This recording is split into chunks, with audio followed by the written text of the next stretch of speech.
Dopo aver analizzato nell'ultimo video una pellicola complessa e articolata come The Lighthouse, opera seconda di Robert Eggers, oggi ho deciso di lasciarmi andare a un po' di leggerezza, parlando di un film poco impegnativo, estremamente semplice, ma sul quale si possono comunque dire diverse cose. Mi sto riferendo a Super Mario Bros., lungometraggio animato della Illumination che da una settimana a questa parte ha letteralmente monopolizzato il botteghino, raccogliendo incassi in grado di competere con i più attesi blockbuster. Una pellicola ben confezionata, con un ottimo lato tecnico, che offre esattamente ciò che prometteva fin dai primi trailer e riesce pienamente a soddisfare tutti i probabili obiettivi prefissati dagli autori, ma che non tenta minimamente di osare, limitandosi ad un compitino che, per quanto ben svolto, non arriva a sorprendere lo spettatore. Secondo me sono due i motivi per i quali una persona può decidere di andare a vedere Super Mario. Si aspetta di trovare buone animazioni, e quelle ci sono, fluidissime, dinamiche, con un sacco di colori, ogni scena è visivamente molto valida. Il nostro occhio viene sempre appagato dalle immagini che passano su schermo, merito anche di una regia che risulta essere estremamente curata, di mestiere, perché si limita al mostrare senza mai la volontà di raccontare davvero qualcosa, ma comunque tecnicamente valida. Da quel punto di vista al film non gli si può dire nulla, e vorrei anche vedere, con la fraccata di soldi che ci hanno speso, sarebbe stato inaccettabile il contrario. La seconda ragione per cui qualcuno potrebbe essere interessato a questa pellicola è il fanservice. D'altra parte, da un film su Super Mario non ci si può aspettare altro che citazioni a rotta di collo su qualunque gioco del franchise dal 1980 a oggi, e anche su questo punto ci siamo, forse persino troppo. Rimandi e easter egg vengono ricettati in un flusso continuo che travolge letteralmente lo spettatore. Impossibile coglierli tutti ad una prima visione, e la cosa divertente è che ogni persona in sala, dipendentemente dall'età, carpisce riferimenti differenti. Ad esempio, io che sono un po' più grandicello, non sono sicuramente riuscito a notare elementi correlati ai giochi più recenti, mentre per un bambino sarà stato il contrario. Per quanto riguarda queste due componenti, il film riesce pienamente a fare centro. Il problema, almeno per me, è che oltre questo non offre nient'altro. C'è una buona animazione, ci sono le citazioni e basta. La storia è pressoché inesistente, i personaggi non hanno il minimo sviluppo, sono totalmente bidimensionali, delle vere e proprie macchiette. L'unico con un minimo di background è Bowser, e nemmeno il lato comico della pellicola è totalmente riuscito.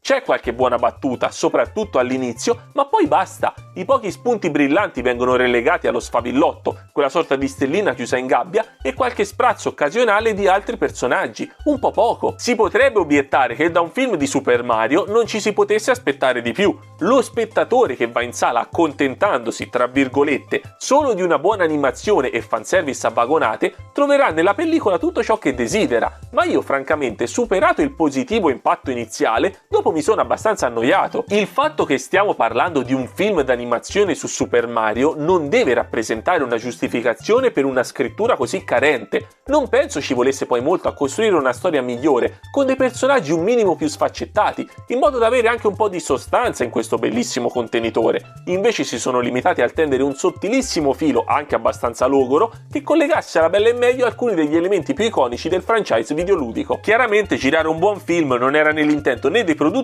né degli autori. L'obiettivo era semplicemente quello di attirare al cinema l'infinito bacino d'utenza di Super Mario, in modo da colpire i bambini con l'animazione, così che usciti di sala chiederanno ai genitori di comprare uno dei giochi, e puntare sul fattore nostalgia per gli adulti, in modo che anche a loro fuori dal cinema torni la voglia di giocare con il personaggio Nintendo. Visti gli incassi e le positivissime recensioni da parte del pubblico, direi che hanno pienamente realizzato ciò che si erano prefissati. Quindi il film alla fine fa benissimo ciò per cui è stato pensato, ma quello che hanno pensato è veramente poca roba. Il che è un peccato, perché come detto la parte iniziale del film era promettente. Ora farò un po' di spoiler, anche se voglio dire da spoilerare non c'è praticamente nulla, ma comunque, nel caso io vi ho avvertito. L'inizio con Bowser e i pinguini mi è estremamente piaciuto, molto divertente, come anche le prime scene di Mario e Luigi, che non sono affatto male, ed è interessante notare come il film vada immediatamente ad omaggiare le origini del personaggio Nintendo, quasi volesse ripercorrere la storia e lo sviluppo di Super Mario nel corso degli anni, prima con l'inserimento all'interno di un ristorante di un cabinato del Donkey Kong del 1981, nel quale è presente il personaggio di Jumpman, un carpentiere, prima versione di Super Mario che deve salvare la fidanzata Pauline dal terribile gorilla, e poi con la riproposizione di un classico livello platform in 2D, mentre i due fratelli si dirigono ad effettuare il loro primo intervento idraulico, durante il quale emerge un po' la loro personalità, o meglio il ruolo che hanno all'interno della coppia. Luigi è quello sfigato, incapace e combina guai, mentre Mario è quello più in gamba che protegge e risolve i casini del fratello, aiutandolo come può. Simpatico anche il fatto che a Mario non piacciono i funghi, una cosa che fa sorridere, insomma tutto molto interessante. I problemi per me cominciano una volta che i due protagonisti lasciano il nostro mondo risucchiati dal tubo. A quel punto il film comincia a perdere di mordente. Luigi finisce nelle terre oscure e quel poco su di lui che ci viene mostrato mi ha divertito tantissimo, in assoluto la mia parte preferita insieme all'inizio coi pinguini. Non mi aspettavo di veder sorgere dalla terra quella mandria di Tartossi come fossero zombie, ne sono rimasto molto sorpreso. Da piccino quella sequenza mi avrebbe sicuramente spaventato, anche perché io sono estremamente impressionabile. Poi Luigi entra nel castello, i richiami al gioco Luigi's Mansion sono fortissimi, mi aspettavo di vedere una sua fuga nella struttura, qualcosa, invece dopo il fulmine che mostra l'esercito di tipi timidi alle sue spalle, il personaggio viene catturato e letteralmente parcheggiato per l'intera pellicola. Ci sono rimasto malissimo, quella parte era stata stupenda e le hanno dedicato pochissimo minutaggio. Nel finale Luigi viene ritirato fuori per aiutare Mario a sconfiggere Bowser e questa è una cosa che ho apprezzato, perché per tutto il tempo ci ripetono quanto sia forte l'unione tra i due fratelli, quindi far risolvere la situazione solo a Mario sarebbe stata una scelta pessima, ma nel corso della storia il personaggio di Luigi non ha comunque avuto uno sviluppo che giustifichi la sua azione eroica. Va bene che quel gesto viene incentivato dalla situazione di pericolo in cui si trova il fratello, ma i due protagonisti e il loro rapporto sono gli stessi dall'inizio alla fine, non c'è stata la minima crescita. Dal punto di vista narrativo sarebbe stata infinitamente meglio una roba del tipo: vista la precaria situazione iniziale della ditta idraulica, Mario amareggiato se la prende con Luigi per la sua incapacità in seguito al disastro combinato a casa dei loro primi clienti. Luigi ha poi uno sviluppo durante le sue disavventure nelle terre oscure, realizzando di non essere così incompetente e totalmente dipendente dal fratello, e Mario, resosi conto di quanto Luigi conti per lui dopo averlo perso in questo strano mondo, si pente per aver scatenato quello stupido litigio. Quando alla fine i due si riuniscono hanno un rappacificamento e il rapporto arriva al culmine. Qualcosa di estremamente semplice, ma in grado di dare un minimo di spessore e tridimensionalità ai due protagonisti. I personaggi sono tutti così, tranne forse per Bowser, in loro non c'è il minimo conflitto, non c'è spessore, non c'è nulla. Prendiamo per esempio Peach. È ovvio ed è anche giusto che nel 2023 non potessero rappresentarla come la classica principessa in pericolo, incapace di difendersi da sola.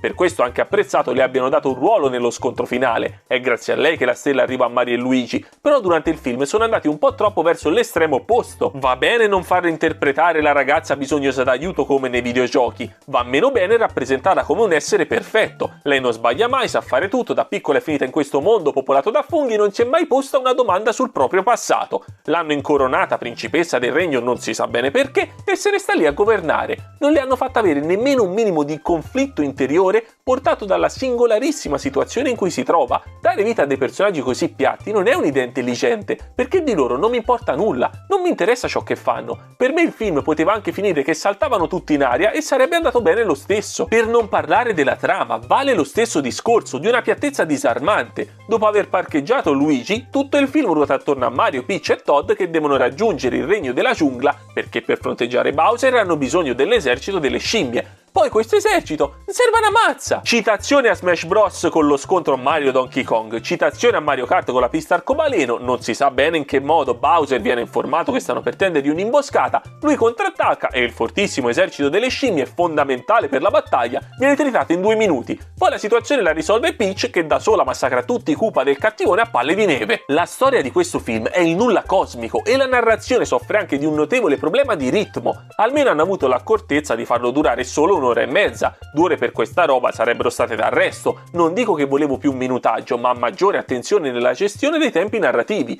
In almeno 2 specifici momenti si avvertono accelerate paurose. Il primo è quando l'esercito di Bowser appare sulla pista arcobaleno alle spalle dei nostri dopo aver saputo di questo attacco a sorpresa letteralmente nella scena precedente. E il secondo è quando Mario e Donkey Kong si fanno da dentro la bocca del pesce al castello di Bowser in groppa al barile volante. Va bene la sospensione dell'incredulità, va bene che siamo in un film d'animazione, ma anche troppo. Potevano inventarsi qualcosa di meglio. In sostanza, come detto anche nell'introduzione del video e nella prima parte della recensione, Super Mario Bros. Riesce bene in 2 cose: l'animazione, splendida, e lo strabordante fanservice, integrandolo anche ogni tanto in modo intelligente.